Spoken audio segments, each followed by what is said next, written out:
Hi folks, welcome back into another episode of The Living Room Guitarist. My name's Dan, I'm your host. Thanks for joining us. And you know what, I actually get to play host this week. We have a special guest, this is Jeff. Welcome, thanks for Thank you. coming in, appreciate that. And he's just kind of leading us in here.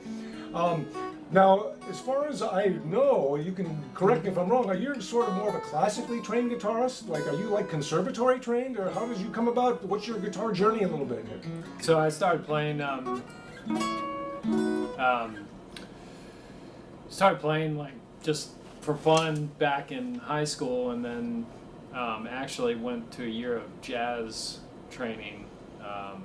My fourth year of college was jazz training. Oh boy! And after that, it was mainly classical music. At one point, I was playing all classical music, Bach fugues and things like that. Oh, so with the nylon strings and everything? Yeah. Wow, well that's some complicated technical stuff there. Yeah, so, practicing 5 hours a day to play a 9-minute song isn't like conducive to your social life, so. Oh, that's true, but you know what, folks, haven't we all been there? You practice, you sit in your room and you just practice. That's what Eddie Van Halen did. That's right. You know, That's so right. all these guys, if you ever on this, what is that website called Quora, the Quora Digest on the internet, there's always this question and answer, and they talk about music a lot, and people just submit questions about, how did so-and-so get so good? Were they just gifted? Were they a prodigy, like Hendrix or Prince and all this? Well, maybe they were a prodigy, but they sat and they worked, they practiced hours and hours. So sometimes that's just what you got to do. But then again, it'd be nice to have a significant other, which you have now, and you're a family man and a working professional. Do you get time to sit and just make music? Get some me time still? Yeah, I chunk out things every once in a while. Excellent. Definitely don't do a whole lot of composing, but I hear a song that something catches me, and it's fun to like sit down and find the music and just sort of strum through it. Of all things, like Spotify thought I wanted to hear this Elton John song, Amarina. Oh. And so it's like, Amarina, in a cornfield. So was this artificial intelligence thinking you want to hear certain music and Yeah, they keep throwing it at They you? just feed you stuff that'll keep you in your same hamster wheel, I guess. All right. Well, let's get off the wheel and get on to whatever. So bring us into a little bit about what you brought for us today. We've done like 40-some episodes by now. So either you've seen something in a previous episode that spoke to you and you want to kind of show us what you did with it, or maybe you've got a little piece of something that you've been working on that maybe you wouldn't mind sharing around the living room with fellow amateur players and teach us, maybe help bring our playing to the next level or something. Right.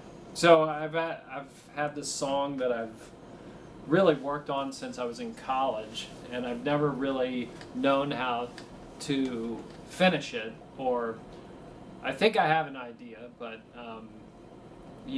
I sort of had the beginning part, and so the whole, I like a lot of open sounds, sort of harpy sounds on the guitar, so it utilizes that, and then it's very sort of fluid and hopefully melodic in the beginning, and then I feel like the middle part should be almost like a bluesy thing that then goes back to this harpy, fluid, melodic part. So what do you know? It's got an arrangement. Great. Well, I'll just keep my mouth shut. You play it through one time, and then maybe talk us through and let us learn it too. So, it's a lot of, I'll just play it through. So. Yeah, let me get out of the way, give you some space here. This is Jeff. Let's let him play.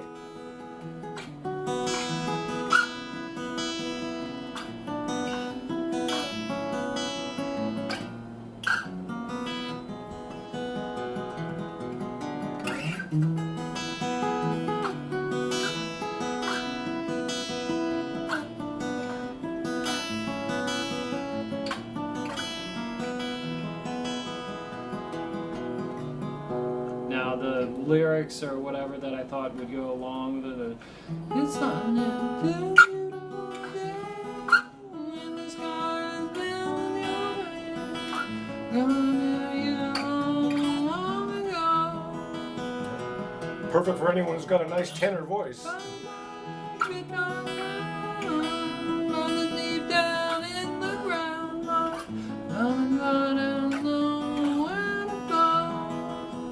I don't know what I would sing here.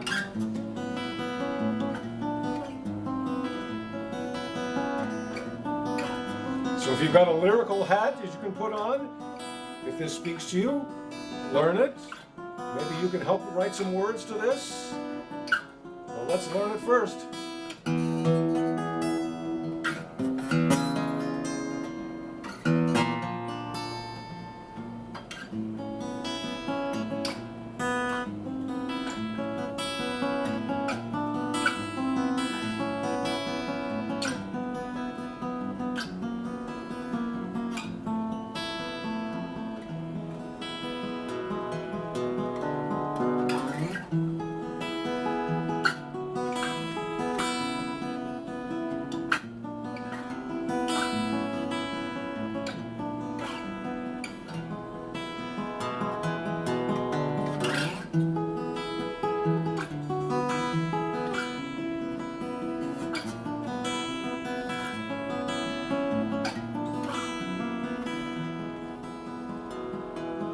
And this is where I feel like it should go into something kind of bluesy.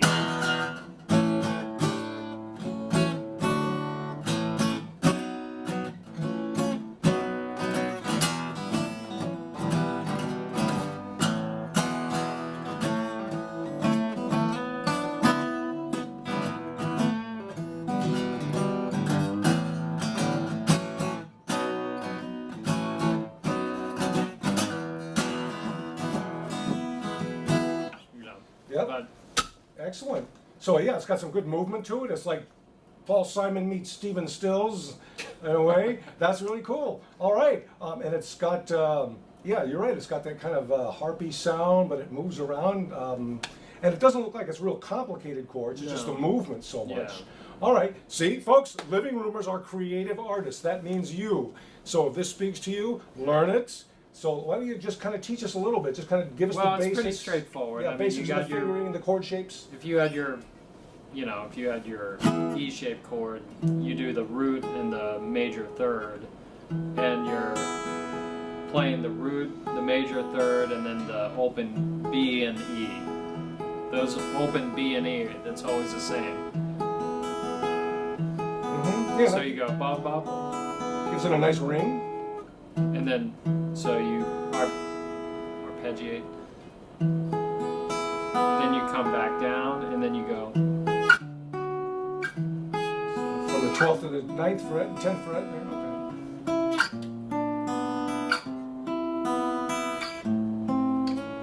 Sorry, I haven't done it slow in a while.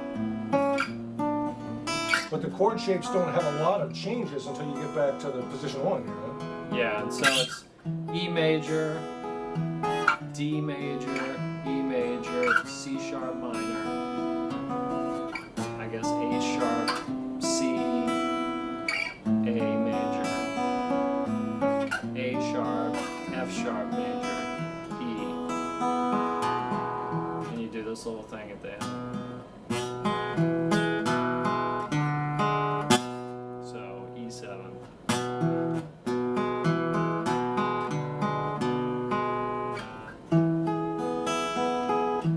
And the thing that's nice about it is you can like get some good vibrato on it to add a little. Yeah, if you've got lighter gauge strings, that vibrato tends to be a little easier.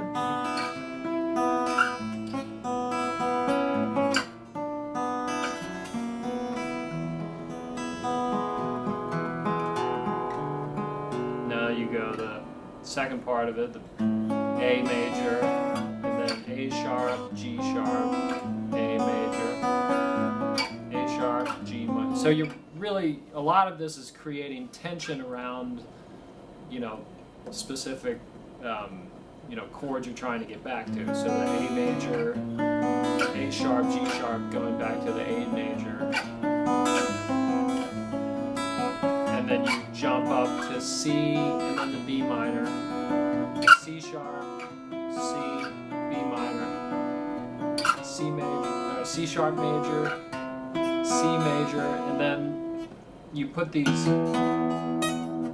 sort of major seventh chords in. Oh, yeah. If you've seen past episodes, you know I love me some major sevenths, so I'm glad we're here.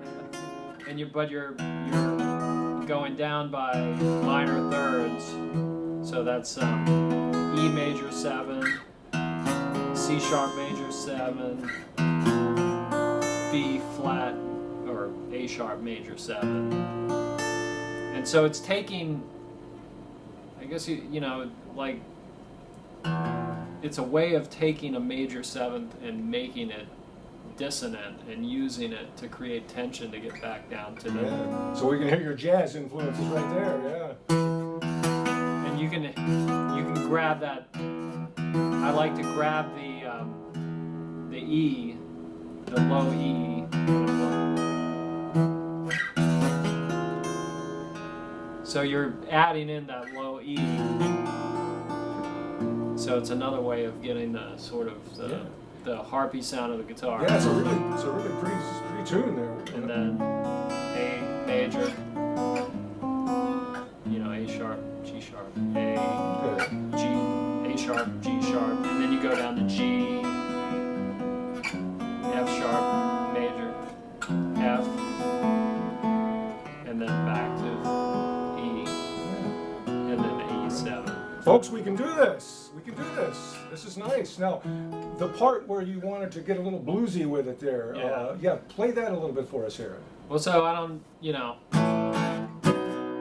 so you sort of, I guess you can say the tune is an E major, right?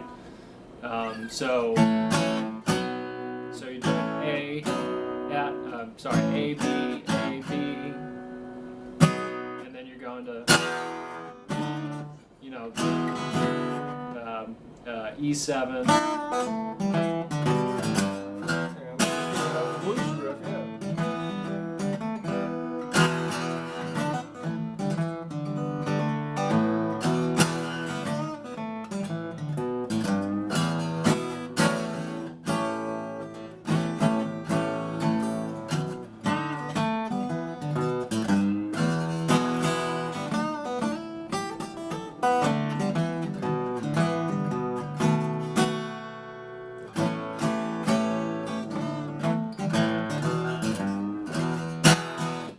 Something, whatever, you do whatever you want. Yeah. It's We all- real dirty. We all right? got to play the blues. We all have to. It's the rules. If you want to play rock, you got to play the blues. Anything else, we always wind up back at the blues. Folks, please subscribe to the show. Tell a buddy, right? Join the tribe. Please subscribe. If what you hear speaks to you here, you want to learn this and kind of mess around with it in your own living room and create. You are a creative artist. Send it back to us. We'd love to feature you on the show as our next guest, playing this or whatever else you'd like to play. Other piece of material you've got, your own little chord progression or song idea, or maybe lyrics waiting for music to inspire somebody. Bring it on in. We're at the livingroomguitarist@gmail.com. That's livingroomguitarist@gmail.com. We'll let Jeff play us out a little bit, and we will see you on the next episode. Thanks so much.